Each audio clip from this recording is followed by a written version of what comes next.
Hello students, मैंने 10 तक question करवा दिए हैं। एनसीईआरटी का जो चैप्टर चल रहा है फर्स्ट रिलेशन एंड फंक्शन का एक्सरसाइज चल रही है 1.3।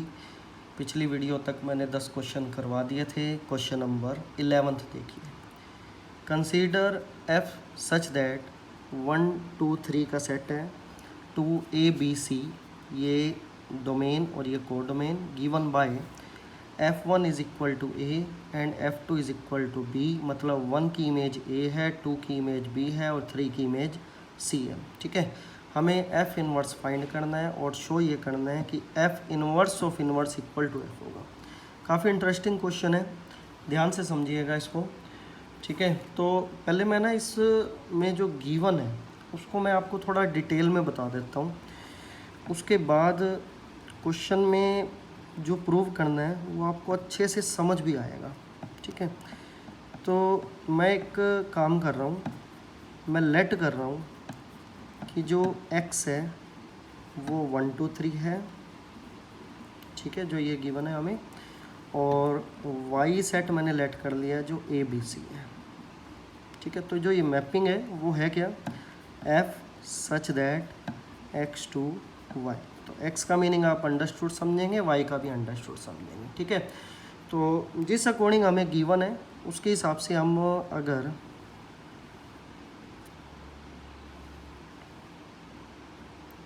एक ग्राफ तैयार करें तो उससे हमें कुछ बातें पता लगती हैं। क्या कि 1 की इमेज A है, 2 की इमेज B है और 3 की इमेज C है, F image.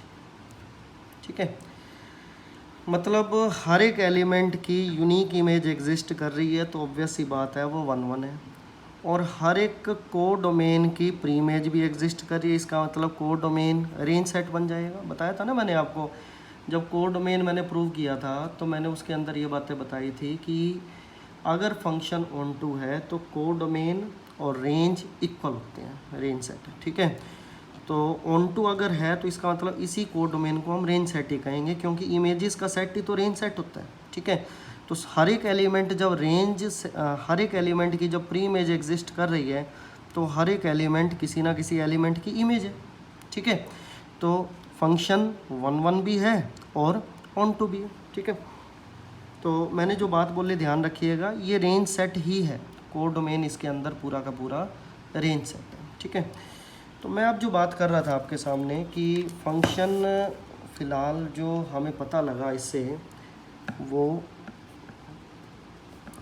1 1 and on to both है।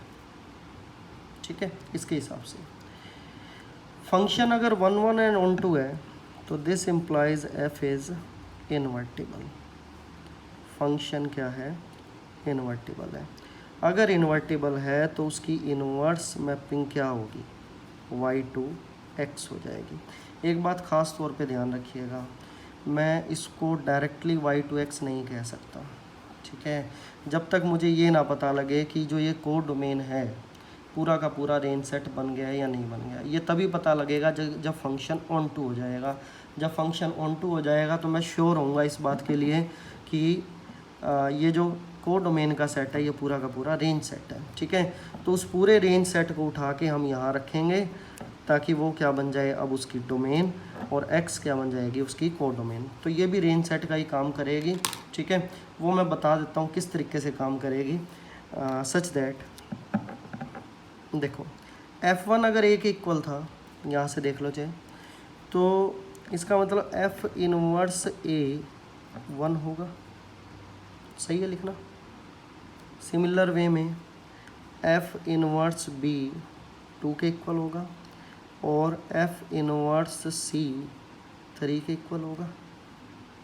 सही है, तो क्या आप इससे ये बात नहीं कह सकते कि जो F इनवर्स है वो खुद भी 1 1 एंड ऑन टू हो गया। F इनवर्स अगर 1 1 एंड ऑन टू हो गया तो F इनवर्स भी क्या हो गया, इन्वर्टिबल हो गया। क्या मेरा यहाँ तक लिखना ठीक है? देखिए सभी, जब f इन्वर्टिबल हुआ था तो आपको ध्यान होगा मैंने f इन्वर्स कर दिया था, f के ऊपर इन्वर्स लगा दिया था और इस मैपिंग को मैंने रिवर्स कर दिया था। अब f इन्वर्स भी इन्वर्टिबल हो गया है तो इसी के ऊपर एक इन्वर्स और लग जाएगा और मैपिंग फिर से रिवर्स हो जाएगी, y टू x की जगह अब x टू y हो जाएगी। ठीक है, तो देखें क्या बनेगा। नेक्स्ट मतलब लाइन जो मैं लिख रहा हूँ क्या आएगी वो,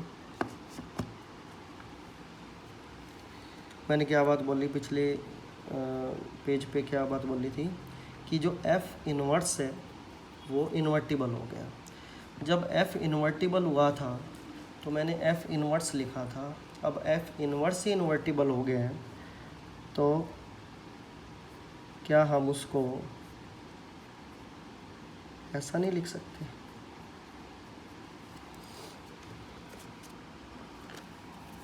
कंफ्यूजन ना रखें, थोड़ा सा फिर से समझ लें बात को।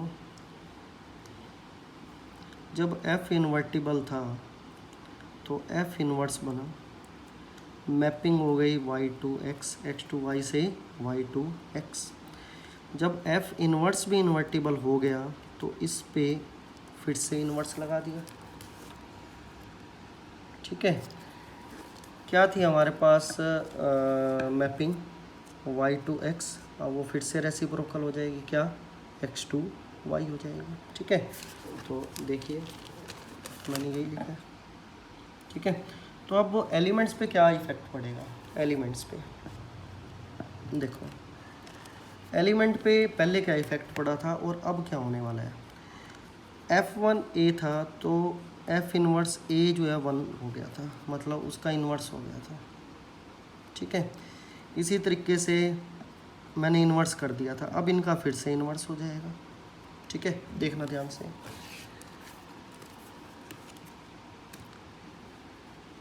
सच that f inverse of inverse, ठीक है, 1 is equal to a, f inverse of 2 is equal to b, f inverse of 3 which is equal to c। ठीक है, कॉपी को मैं खोल के ढंग से समझाता हूँ आपको ताकि कोई डाउट रहे ना आपके माइंड में। f inverse a equal to 1, तो इसकी फिर से इन्वर्स इमेज लगाओगे तो क्या बनेगा, f इन्वर्स ऑफ 1, मतलब समझ पा रहे हो। ठीक है, इक्वल टू a हो जाएगा। ठीक है, तो इसी तरीके से f inverse of 2 is equal to b, f inverse of inverse, मतलब मैपिंग मैंने फिर से रिवर्स कर दी। ठीक है, आप कॉपी में लिखोगे ना तब आपको थोड़ा अच्छे से ऊपर नीचे जब देखोगे आप उसके अंदर, तो इसमें पेज जो है आगे पीछे हो गए, इस वजह से थोड़ी सी कहीं आपको कन्फ्यूज़न ना हो, तो आप लिख के देखना, उसके बाद आप चेक करना कि आपने अपनी कॉपी में जो लिखा है वो किस तरीके से लिखा और मैंने किस तरीके से लिखवाया है। ठीक है, तो मैं कंपेयर करवाता हूँ, शायद उससे और अच्छे से आपको समझ आए। We also have f such that x into y such that, मतलब हमारे पास पहले से ये मैपिंग थी, क्या थी, गिवन थी, जो f1 is equal to a, f2 is equal to b and f3 is equal to c। ठीक है, अगर मैं यहाँ कंपैरिजन करूँ तो आपको एक चीज़ तो ख़ास ढंग से अच्छे से साफ पता लग रही है कि ये बन गया कि इन्वर्स ऑफ इन्वर्स f के इक्वल हो गए यहाँ से। ठीक है, क्वेश्चन में जो प्रूव करना था हमें यही प्रूव करना था कि f इन्वर्स एक तो फाइंड करना था, दूसरा f inverse of inverse f के इक्वल हो जाए। ठीक है, तो यही जो है इसके अंदर प्रूव करना था। तो क्वेश्चन नंबर 12th में करवा रहा हूँ, ये आप कॉपी में लिख के ढंग से देखेंगे आपको और अच्छे से समझ आएगा, ठीक है। 12th क्वेश्चन देखो, क्वेश्चन नंबर 12th इसी से ही मिलता जुलता है, तो कहीं ना कहीं आपकी एक बार जो अगर डाउट रह गया हो माइंड में तो शायद आपका इससे क्लियर हो जाएगा, ठीक है। Let f such that x to y be an invertible function. देखो इन्वर्टिबल फंक्शन पता लगते ही हमारे दिमाग में दो बातें आनी चाहिए, क्या कि फंक्शन 1 1 एंड ऑन 2 है, पहली बात ये। दूसरी क्या आनी चाहिए कि F of G is equal to I है and G of F B is equal to I है, ठीक है। एलिमेंट लगाओगे तो अगर एक्स लगाओगे तो आई एक्स लिख देना, अगर वाई लगाते हो तो वाई लिखा जाएगा, ठीक है। Show that the inverse of f inverse is f. इस लाइन का मीनिंग क्या है? Inverse of f inverse meaning inverse of f inverse, inverse of f inverse equal to f होगा। इसका मीनिंग ये है, ठीक है। ये हमें प्रूव करना है, जो अभी यहाँ प्रूव किया था। ये तो बाय एग्जांपल था, ये इन जनरल करना है, ठीक है। तो प्रूफ देखो जो गिवन है उसके हिसाब से आप, मैंने अभी बताया था कि फंक्शन एक तो क्या है 1 1 एंड ऑन 2 है, ठीक है। तो since f be an invertible function so f is 1 1 and onto 2, ठीक है। तो ऑब्वियस ही बात है, पिछले क्वेश्चन में मैंने बताया था अगर 1 1 ऑन 2 है और वो इन्वर्टिबल भी है तो एफ इनवर्स एग्जिस्ट करता है। अब भाई काम करते हैं, एफ इनवर्स अपने को माइंड में अंडरस्टूड है कि वो एफ इनवर्स होगा, तो उसको मैं फिर भी जी का नेम दे देता हूँ कि वो जी है। और जैसा कि पिछले बताया था मैंने, एक्स टू वाई से क्या हो जाता है, वाई टू एक्स हो जाता है, ठीक है। और उसके बाद मैंने ये भी बात बोली थी कि अगर एफ इनवर्स है तो एफ इनवर्स भी 1 1 ऑन 2 होता है। तो एफ इनवर्स को ही मैं जब जी कह रहा हूँ तो जो जी है इज ऑल्सो 1 1 एंड ऑन 2,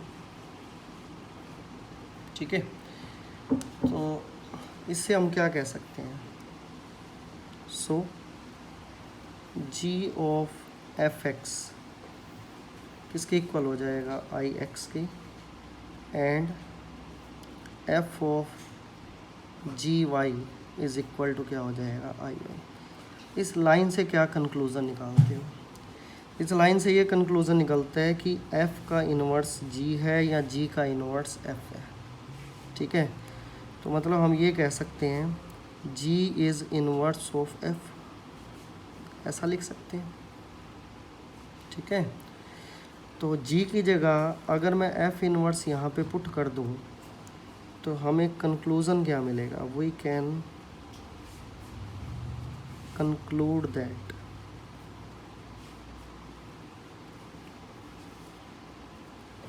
हम कंक्लूड कर सकते हैं इससे कि जो एफ ऑफ एफ इनवर्स है वो आइडेंटिटी के इक्वल हो जाएगा, ठीक है। ध्यान रखना अगर आप यहाँ एलिमेंट लगा रहे हो तो वो एलिमेंट लिख देना, अगर एलिमेंट मैंने नहीं लगाया तो आइडेंटिटी लिखोगे, वो अंडरस्टूड होता है, ठीक है। आपने यहाँ से क्या मीनिंग निकाला था कि जो जी है वो एफ़ का इन्वर्स हो गया, या फिर एफ़ है जो जी का इन्वर्स हो गया। यहाँ से आप क्या कंक्लूज़न निकालते हो? यहाँ से कंक्लूज़न ये निकलेगा कि जो एफ़ है वो एफ़ इन्वर्स का इन्वर्स हो गया, ये इसका इन्वर्स हो गया और ये इसका इन्वर्स हो गया, ठीक है। अगर आप इसको कंपेयर करो ना तो आप ऐसा समझ लो कि जो आप यहाँ पे जी एफ इन्वर्स लिख रहे हो यहाँ कुछ ऐसा, या फिर इसको आप ऐसा लिखते हैं, लो एक ही बात है। यहाँ से आपको कंपैरिजन से शायद समझ आ जाए। तो मैं आपको क्या कह रहा था कि जी को आप जो लिख रहे हो एफ इनवर्स लिख रहे हो, जी पहले यहाँ पढ़े, जी की जगह यहाँ क्या पढ़े एफ, ठीक है। एफ उधर जाके एफ इनवर्स हो गया, तो ये पहले से ही एफ इनवर्स पढ़े। जो एलिमेंट यहाँ पढ़े उसका उधर जाके इन्वर्स हो गया। अब एलिमेंट यहाँ क्या इन्वर्स पढ़े, तो इसका इन्वर्स हो गया। ये लो, मैं खुला खुला लिख देता हूँ इसको। इसका मीनिंग ये निकला कि जो एफ है वो F of F inverse of inverse हो गया। कंपैरिजन करना इससे तो आपको अच्छे से पता लगेगा। बस यही हमें इसके अंदर प्रूव करना था, ठीक है। तो क्वेश्चन नंबर 12 था ये, ठीक है। तो क्वेश्चन नंबर 13 और 14 MCQ है और सिंपल है, मैंने देख लिए थे। जब क्वेश्चन 12 तक आपने ढंग से कर लिए तो मेरे को नहीं लगता कि MCQ करने में आपको कोई दिक्कत आएगी, ठीक है।